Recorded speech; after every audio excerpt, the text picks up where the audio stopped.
We talk a lot about cultural stereotypes, right? But what does it actually look like to fight back against them? Well, we're about to dive into a decades-long battle against media portrayals, and a pretty surprising story of how two groups you'd think would be adversaries, found common ground to fight for their heritage. Okay, so let's just start with a quick thought experiment. When a movie or a TV show has an Italian American character, what's the very first image that pops into your head? Is it a mob boss, maybe a loud gesticulating family, or something more recent? The answer, a lot of the time, is rooted in stereotypes that have been with us for a very, very long time. And this quote, it just nails a perfect modern example. When MTV's Jersey Shore exploded onto the scene back in 2009, Andrew DiMino didn't see it as just some harmless fun. He saw it as the latest chapter in a long, long history of misrepresentation.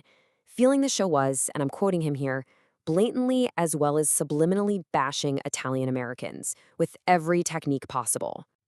And for Domino, this isn't some abstract professional crusade. No, this is deeply, deeply personal.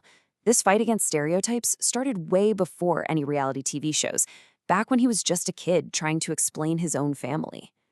This right here shows you the real-world impact. I mean, can you imagine that? You're just a kid and you're having to defend your own father, a successful scientist and inventor, by the way, from classmates who just assumed his success could only come from crime. That kind of experience, well, it laid the groundwork for a lifetime of advocacy. So, how do you take that kind of personal pain and turn it into something powerful? You get organized. And that personal mission soon grew into a national movement. And this is the result. The Italian-American One Voice Coalition. It was founded by Dr. Manny Alfano all the way back in 1992, and its mission is just crystal clear. This isn't a social club or a fraternal order. It's a dedicated, nationwide organization with one single focus, to be the first line of defense against this kind of prejudice. So how do they actually do it? Well, it's basically a full-court press. They're not just writing angry letters. They're showing up on TV, organizing demonstrations, running massive digital campaigns, and this is a big one, using the legal system. They're fighting this battle on every single front. And listen, this is not a new fight, not by a long shot. This timeline really shows you how consistent they've been. Decades ago, they were protesting shows like The Untouchables for constantly portraying Italian Americans as mobsters. Fast forward to 2009, and it's Jersey Shore. And today, the battlefield has shifted to a new and very highly charged front, the whole cultural debate over Christopher Columbus. This brings us to what has become one of the most intense cultural flashpoints in America today. The fight over Columbus isn't just about some historical figure. For a lot of people, it's about identity, it's about heritage, and it's about who gets to define our national story. So here's the core of the conflict, laid out super simply. On one side, you have many Italian Americans who see Columbus Day as this iconic symbol of their heritage and their contributions to America. On the other side, you have the Indigenous Peoples Day movement, arguing for replacing the holiday to honor the history and resilience of Native Americans. It seems like a classic zero-sum conflict. Or is it? And this is where our story takes a really fascinating, unexpected turn. Faced with this deep division, the IAOVC decided to try something completely different, something counterintuitive. They decided to look for an ally in pretty much the last place anyone would ever expect. The whole philosophy behind this new approach was, okay, let's stop trying to just win the argument and let's start trying to foster unity. They started asking a totally new question. How can we break this cycle of division?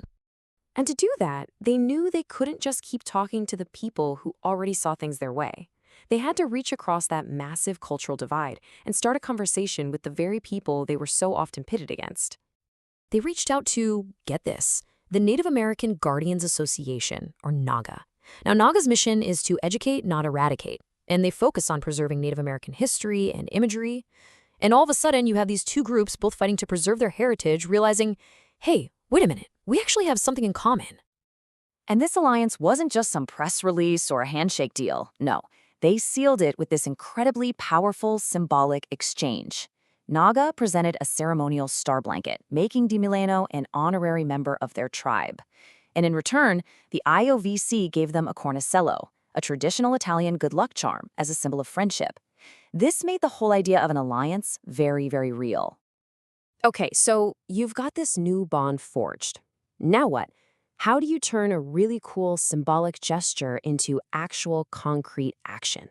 Well, you start talking regularly and with a real purpose. They launched something called the Solidarity Sessions.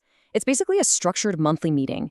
It's a space where both communities can come together, talk about shared issues like cancel culture, and maybe most importantly, plan joint calls to action to support each other's goals. But does it actually work? Oh yeah, absolutely. Just look at this example from Rockaway, New Jersey. The school board there was on the verge of replacing Columbus Day. The IAOVC showed up to object, but this time they came armed with a letter of support from NAGA, and the result? The board voted unanimously to keep the holiday. That right there, that's the power of this alliance in action. You know, this quote from the IAOVC's founder, Dr. Manny Alfano, it really gets to the very heart of why they do all this. It's this powerful reminder that preserving your culture and fighting against negative perceptions isn't a passive thing. It requires constant, active engagement. You have to show up. So we'll end with this question. This whole story of the IAOVC and NAGA, it's incredible, right? It shows that even in the most polarized, heated debates, it is possible to find shared values and build alliances. It really makes you wonder, doesn't it? In a world that so often seems defined by what divides us, where else are we missing opportunities to find common ground?